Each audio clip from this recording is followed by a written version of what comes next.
Hello, Nakama, and welcome back to the Church of One Piece. I am your pastor, the One Piece apologist. And today's sermon will be focused on chapter 39, For Whom the Bell Tolls. And as you can see there now, Buggy is gotten himself into some trouble because he tried to eat the baby chickies. Told him not to do that, but he went ahead and he tried to do it anyway. And now the mom birdie is trying to eat him, and he's got to run. He's got to run with his teeny tiny little buggy feet because he's tiny buggy right now. He's bitten off more than he can chew. Plain and simple. But then we get into the actual chapter, and Luffy is pissed. He is very serious right now.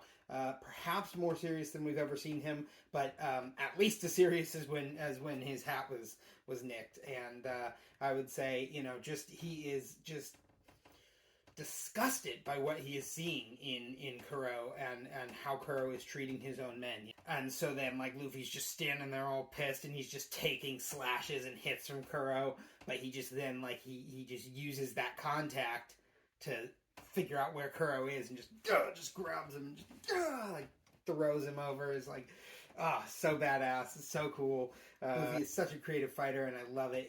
It's always so fun to see. But then Kuro has the audacity to say that it is Luffy who is causing the Black Cat Pirates suffering.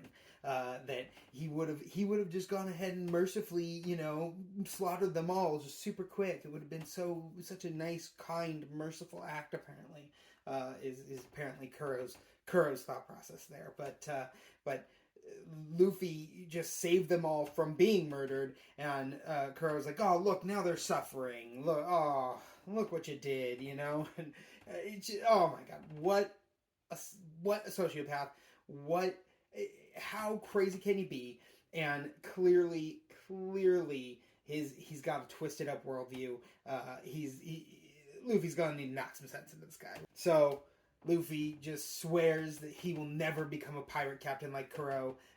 He will never treat his crew like fodder and like scum, like Kuro has become. And then he just wraps Kuro up in his rubber limbs, and Kuro's just completely held still, can't even move. Luffy's got him now. And then that's one of the great things about this chapter. We keep cutting back and forth between the Kuro-Luffy battle and the situation going on with Django and Kaya and the veggies and Zoro and Usopp all in the forest, and we keep cutting back and forth between the two. And so Luffy's got Kuro all wrapped up.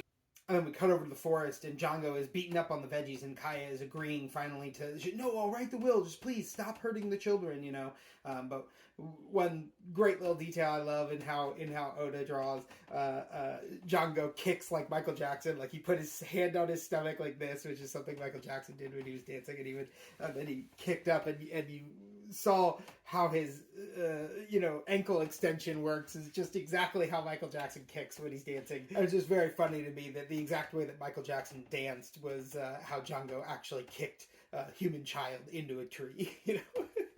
And so then Django is, because he's pissed at the veggies for the old remember the old 1-2 blind him with pepper, whack him in the balls trick, right? He's angry with them now, and so he keeps beating up on them, and Kaya's finally just like, I already agreed to write the will, fine. And she takes one of his chakram and holds it to her neck, and she's like, I'll kill myself if you don't stop beating up those children right now, And so John goes like, whoa, please, don't hurt them, And the veggies are talking about it, and they're like, oh my gosh, Miss Kaya just saved us. That guy was gonna kill us for sure, and she just saved our lives. What do we do now? What are we supposed to do? I mean, well, Captain Usopp always said to run away if it looks like you're gonna lose, right? That you gotta run away and hide if it seems like you're gonna lose. And then they start thinking about it, and they're like, yeah, but he's all beaten and bloodied and bruised today. He seems like he's gonna lose, and he's not running away. He's standing up for what he believes in.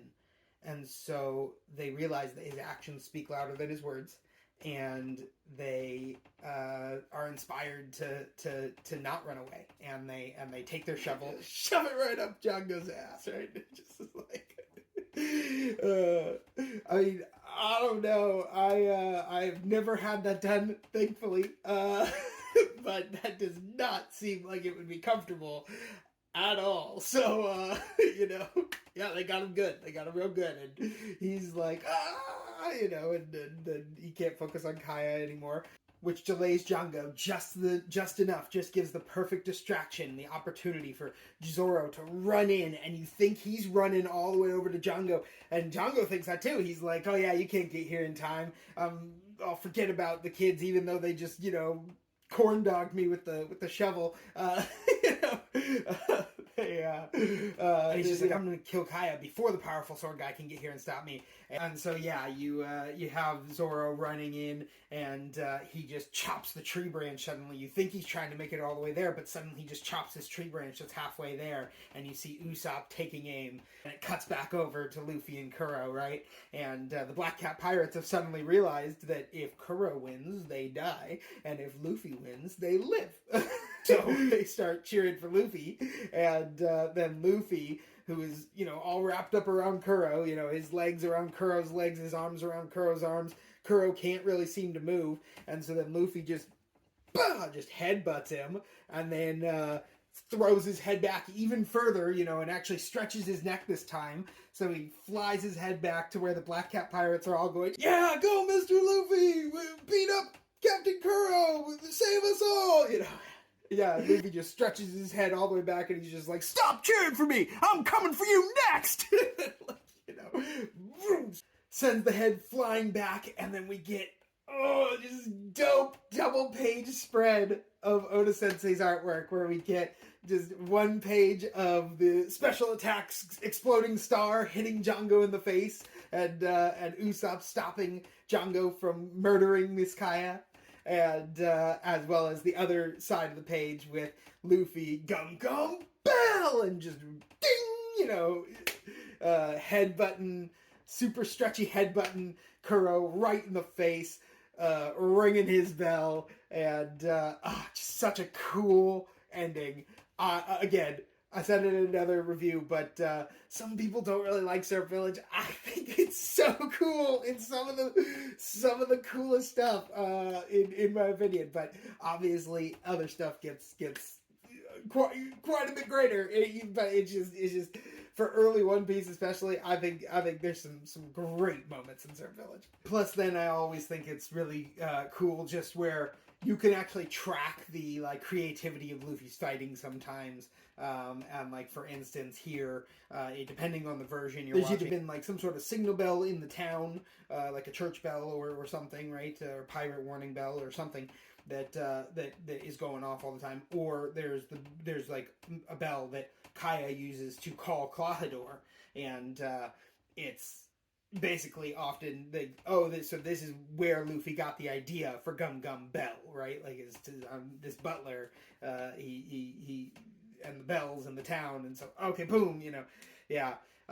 You see that a lot with Luffy, where you kind of are following things, sort of, I guess, with his thievery of chop chop don't come apart, but I think it becomes a little bit more relevant when he starts, actually figuring out how to incorporate other things into his gum gum techniques. So I think that's kind of cool. And of course, seemed pretty decisive to me with that double page spread with all that sweet action. But we'll have to see. Was that really the end of the battle? Find out next time. Until then, this has been the review for Chapter 39, For Whom the Bell Tolls. And as always, One Piece be with you.